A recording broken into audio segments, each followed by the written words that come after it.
চারপাশের সমস্ত নেগেটিভিটি মুক্ত হয়ে সজীবতার আলোয় আলোকিত হোক আপনাদের জীবন, এই প্রার্থনা জানিয়ে আজকের রিডিং শুরু করছি। আজকে রিডিংয়ের বিষয়বস্তু হচ্ছে শত্রুদের হঠাৎ কী ভাবনা হলো যে তারা আপনার বিরুদ্ধে এতটা সরব হয়ে উঠেছে। কি ভাবনা তাদের মাথায় এসেছে বা কি এমন পরিস্থিতি তারা ফেস করছে, এই নিয়েই আজকের রিডিং দেখে নেব। আগেই বলে রাখি, রিডিংটা টাইমলেস, রিডিংটা সমস্ত ধরনের মানুষের জন্য। যার সঙ্গে যতটা ম্যাচ করবে ততটাই নেবেন, বাকিটা প্লিজ অন্যদের জন্য ছেড়ে দেবেন, কারণ এটা জেনারেল কালেকটিভ কমন রিডিং। ঠিক আছে, যতটা ম্যাচ করবে ততটাই নেবেন, বাকিটা প্লিজ অন্যদের জন্য ছেড়ে নেবেন। জোর করে যেটা আপনার জন্য নয় বলে আপনার মনে হচ্ছে সেটাকে জোর করে রেজোনেট করাবেন না প্লিজ, এটা আমার হাম্বেল রিকোয়েস্ট। হ্যাঁ, যাদের সঙ্গে 100% ম্যাচ করে আমি শুধু একটাই কথা বলবো, সেটা ঈশ্বরই আপনাকে কোনো না কোনো ক্লু দিতে চাইছেন বা আপনাকে বোঝাতে চাইছেন আপনার সঙ্গে 100% রেজোনেট করিয়ে। এটা আমার কিন্তু এতে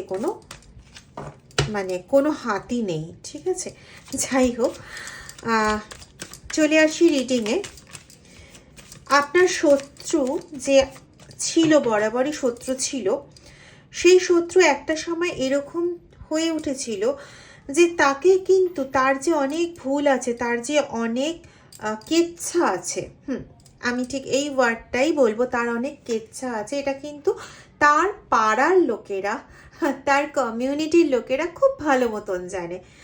এবং আপনাকেও হয়তো তার সম্পর্কে, তার কেচ্ছা সম্পর্কে বা তাদের তার এবং তার পরিবারের কিছু ভুল পদক্ষেপ, কিছু ভুল কাজকর্ম, এগুলো সম্পর্কে হয়তো আগেও আপনাকে জানিয়েছে, কিন্তু সেই ব্যক্তিগুলোই পরবর্তীকালে পাল্টি খেয়ে আপনার এই শত্রু এবং তার পরিবারের পক্ষ নিয়েছিল।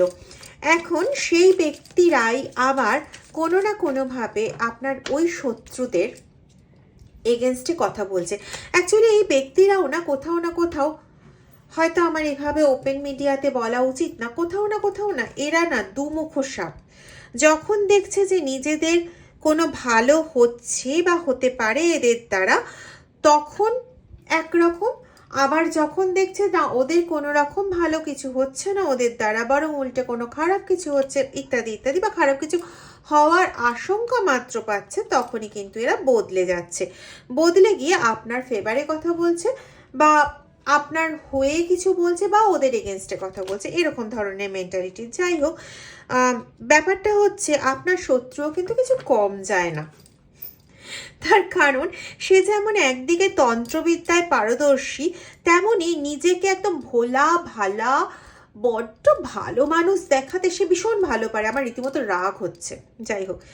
এবং সে মানুষকে না হিপনোটাইজ করতে খুব ভালো পারে। সে এবং তার পরিবার অসম্ভব ভালো, তাদেরকে সবাই ঠকিয়ে যায়। কুম্ভীরাস্ত্র জানেন তো, কুমিরের অস্ত্র, সেই কুমিরের অস্ত্র দেখিয়ে নিজেদের সোজা সরল ভালো মানুষ, ভাজা মাছ উল্টে খেতে জানে না, এই রকম প্রতিপন্ন করে ওরা নিজেদের স্বার্থ চরিতার্থ করতে খুব ভালো জানে।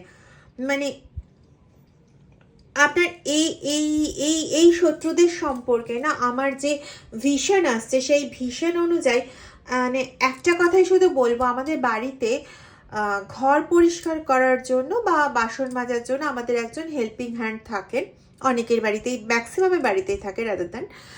তো তারা ঘরের নোংরাগুলোকে না পরিষ্কার করে। আর এই যে পার্টিকুলার এই যে শত্রুগুলোর কথা বলছি, এরা হচ্ছে কিরকম, এরা অন্যের ঘরে ময়লা পরিষ্কার করে নিজের দেহ ঘরের মধ্যে জমায়, এতটাই নোংরা কুরুচিকর। একটা তো স্তর থাকে, একটা তো লেভেল থাকে, নিচে নাবার একটা লেভেল থাকে, এদের সেই লেভেলও নেই। সোজা কথায় এদের সেই লেভেল নেই। এবং এরা কি করে না, ছলে বলে কৌশলে যে কোনোভাবে হোক নিজেকে খুব ভালো দেখিয়ে, বললাম না একটু আগে কুম্ভীরাস্ত্র, নিজের কুম্ভীরাস্ত্র দেখিয়ে এদের এদের একটা স্পেশাল না হিপনোটাইজ করার একটা ক্ষমতা আছে। সেই হিপনোটিজম করে মানুষকে, এবং এরা না খুব দেখায় যে এরা প্রচণ্ড একজন আধ্যাত্মিক পার্সোনালিটি, এবং ভগবানের সঙ্গে এদের একটা অদ্ভুত সুন্দর সম্পর্ক আছে, এরকম এরা পরিবেশন করে নিজেদেরকে। এবং এই পরিবেশন করতে করতে মাঝে মাঝে স্লিপও খায়, তখন মানুষ বুঝতেও পারে। কিন্তু ওই যে কিছু মানুষ আছে না যারা ওই দুতরফেই পাল্টি খায়, এক তরফকে এক সময় ভুল বলে তো তাকেই আবার ভালো বলে, এই জাতীয় মানুষদের মধ্যে বেশ কিছু মানুষ আছে যারা না এই ঈশ্বরের নামে ভয়টাও বেশ ভালো রকম পায়। তো সেই কারণে তারা যখন দেখে যে হয়তো এদিকে না গেলে ঠাকুর রেগে টেগে যেতে পারে বা ওদের কোনো রকম ক্ষতি হচ্ছে, ঠিক তখন তারা কোন মানুষ ঠিক কোন মানুষ খারাপ সেটা বোঝার দরকার নেই। ওদের যদি মনে হয় যে আপনার শত্রুপক্ষ যারা আছে তাদের তরফ না নিলে পরে ঈশ্বর রেগে যাবেন, ওরা তাদের তরফ নেয়। আবার যদি মনে হয় যে না আপনি অত্যন্ত সৎ মানুষ, যেটা ওরা অ্যাকচুয়ালি জানেও, আপনি অত্যন্ত সৎ মানুষ এবং এরা আপনার শত্রু যে পাড়ায় থাকে সেই পাড়া বা সেই লোকালিটির, হতে পারে হয়তো অন্য পাড়ার, কিন্তু সেই লোকালিটির লোক ম্যাক্সিমাম ক্ষেত্রে, আর না হলে পরে তারা ওই শত্রুর রিলেশনশিপের কেউ। তো একদম সত্যি, এরা যখন দেখছে যে তাদের কোনো ক্ষতি হচ্ছে এবং আপনার শত্রুর দিক থেকে একটু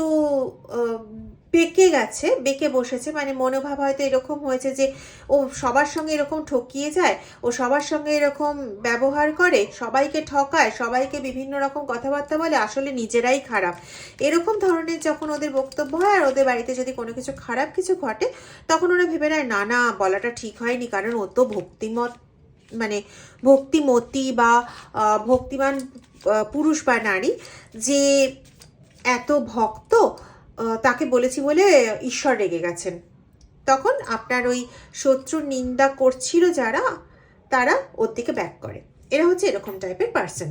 যাই হোক, এদেরকে ঠিক কোন ক্যাটাগরির মধ্যে ফেলা উচিত ঠিক বুঝি না, কিন্তু এখন ম্যাক্সিমাম মানুষকেই কিন্তু দেখি তাই।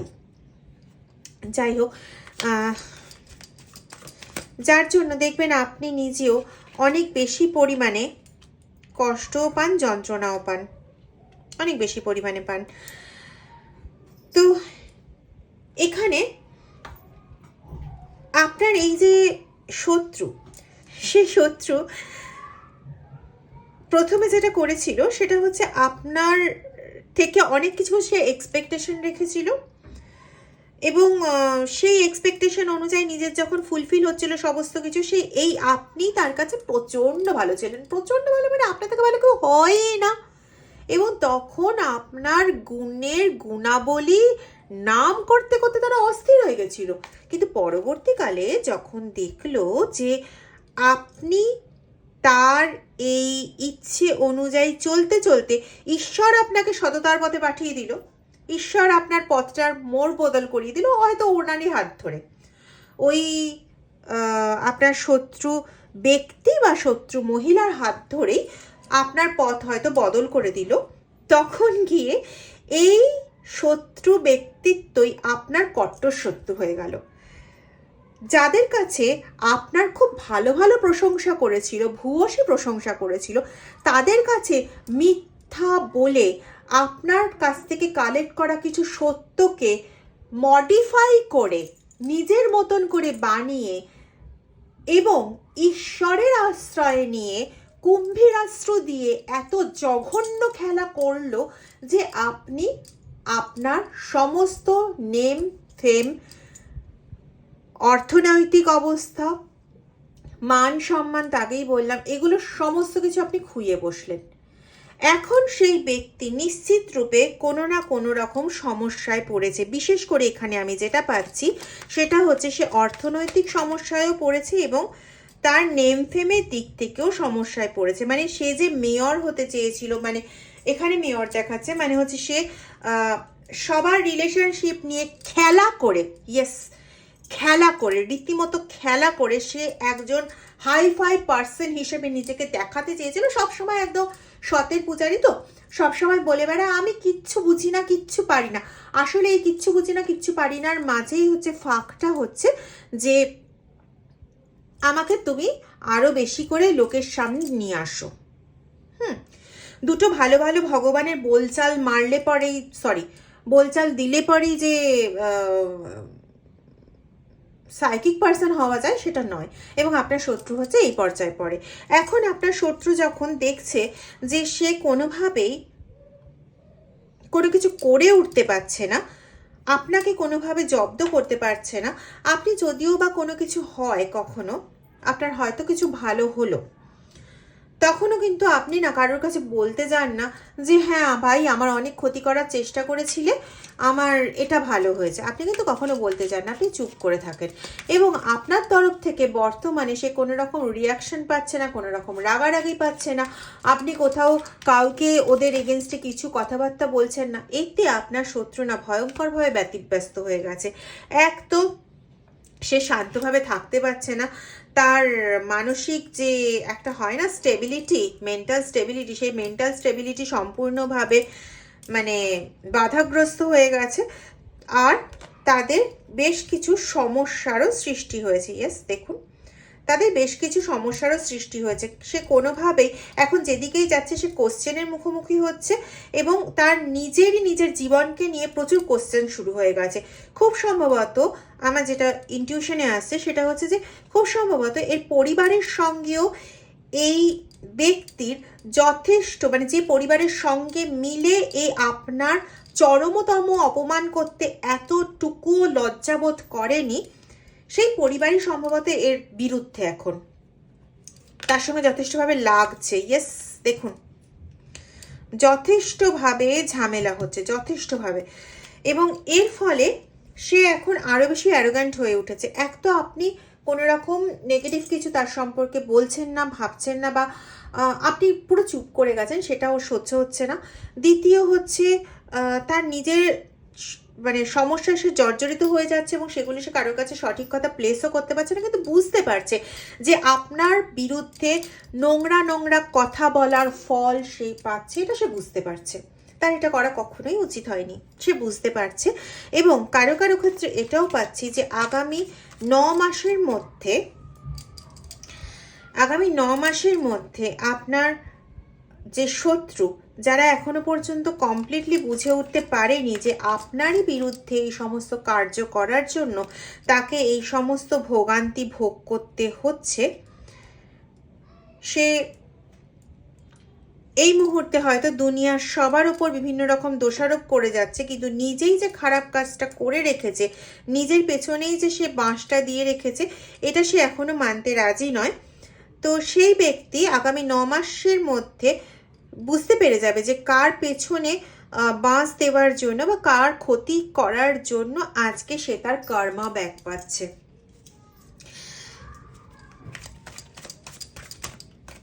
সত্যি এই জাতীয় মানুষদের না এতটা নোংরামি তারা কি করে করে আই ডোন্ট নো। মানে নিজেদের শান্তি, নিজেদের সুখ, নিজেদের মধ্যে ভালো থাকার জন্য তারা মানুষের চরমতম ক্ষতি করতে 10 বার কেন 1 বারও ভাবে না। মানে আমরা তো বলি 10 বার ভাবো, ভেবে তারপরে কাজ করো, এদের 10 বার ভাবার দরকার পড়ে না, এরা 1 বারও ভাবে না। এরা নিজেদেরকে মহান কিছু মনে করে এবং লোকের ক্ষতি করার জন্য এদের হাতে এরা ওই ছুরি বলুন, কাটারি বলুন, যাই বলুন নিয়ে বসে আছে। এবার বর্তমানে হয়ে গেছে এদের যে এত সমস্যা চলছে, এই সমস্যার জন্য এরা দায়ী করছে আপনাকেই। কার কাছে দায়ী করছে না? সেই সমস্ত কমন ব্যক্তিদের কাছে যারা এক সময় ওদেরই নিন্দা করেছিল আপনার কাছে, আবার আপনারই নিন্দা করেছে ওদের কাছে। সেই সমস্ত ব্যক্তির কাছে বলছে আরে ওরা না খুব ভালো রকম তন্ত্র ক্রিয়া করতে জানে, ওরা না খুব ভালো রকম স্পেল করতে জানে, এই সমস্ত করে আমাদের মধ্যে একদম অশান্তি শেষ করছে, আমাদের সমস্ত রকম সব কিছু বিগড়ে দিয়েছে, সব কিছু শেষ করে দিচ্ছে গো, সমস্ত কিছু একদম 12টা বাজিয়ে 14টা করে দিচ্ছে। কেন যে এদেরকে সেই সময় সাপোর্ট করতে গেছিলাম, ইত্যাদি ইত্যাদি বিভিন্ন রকম কথাবার্তা আসছে। দেখুন, যেমন বলা তেমন কাজ।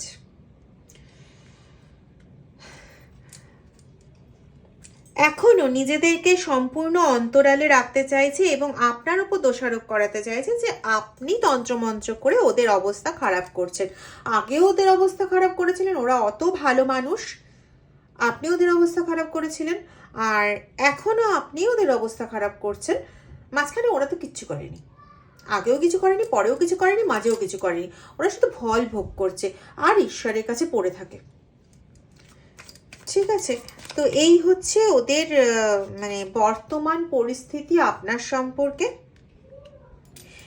দেখুন, নিজেদের একদম সাদা সাফ সুতরা দেখাতে খুব ব্যস্ত থাকে। আপনারা যারা স্পেসিফিক্যালি এই পরিস্থিতি ফেস করে এসছেন, তারা না 3-8 কম্বিনেশন খুব দেখবেন।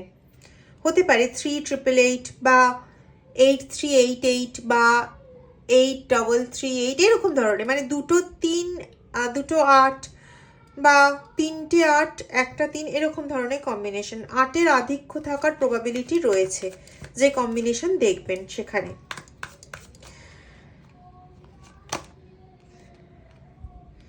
যদিও এরা এই যে কাজগুলো করছে, এই কাজগুলো করে আলটিমেটলি আপনার কোনো ক্ষতি এরা আর করতে পারবে না। যা করার প্রচুর ক্ষতি করে নিয়েছে।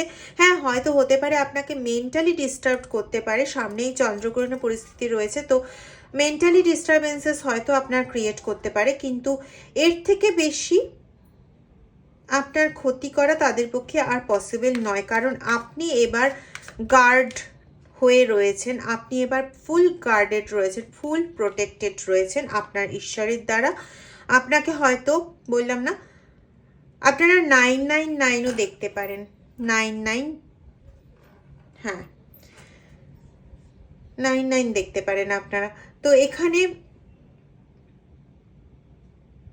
আপনারা হয়তো এখনো আগের যে পরিস্থিতিটা যেটা ক্রিয়েট করেছিল সেটাকে আপনারা হয়তো পুরো সামলে উঠতে পারেননি, কিন্তু কোথাও একটা নিশ্চিন্ততার আশ্রয় রয়েছে যে কেউ আপনাকে আবার নতুন করে কিছু ক্ষতিগ্রস্ত করতে পারবে না। এইটাও আপনারা নিশ্চিত হয়ে গেছেন যে নতুন করে ক্ষতিগ্রস্ত করার জায়গাটা কোথাও না কোথাও বন্ধ হয়ে গেছে। তবে আমি একটা কথাই শুধু বলবো, এখন যে আপনার এগেনস্টে বিভিন্ন রকম কিছু রটাচ্ছে, আগে যতটা রটিয়েছিল তার থেকেও কিন্তু বেশি কুখ্যাত করার চেষ্টা করছে আপনাকে। এর মধ্যে আপনি যদি সেটা শুনতেও পান, আপনি শুনতে পাবেন কিছুদিন পরে। যখন শুনতে পাবেন তখন যারা এই রিডিংটা দেখে যাবেন, আমার একটাই বক্তব্য, আপনি ওই শত্রুর সম্পর্কে, আপনার শত্রুর সম্পর্কে একটি টু শব্দ করবেন না। কারণ এইবারের দায়িত্বটা কিন্তু ডিভাইনের হাতে, তো ওনার হাতেই ছেড়ে দিন। যা ব্যাকফায়ার করা, যেভাবে যতটুকু ভাবে ব্যাকফায়ার করার তিনিই করবেন। তো তাই জন্য আপনি নিজের হাতে আর ওদেরকে ব্যাকফায়ার করানোর বা ওদের এগেনস্টে কোনো রকম বক্তব্য দিয়ে আপনি ওদের শাস্তি দেওয়ার জন্য মানে ড্রাইভারশিপটা নিজের হাতে নিয়ে নেবেন না। এটা আমার অনুরোধ। এটা রিডিং এনার্জি থেকে আমার যেটা মনে হলো আমি আপনাদের বললাম। করা না করা সম্পূর্ণ আপনাদের। Thank you.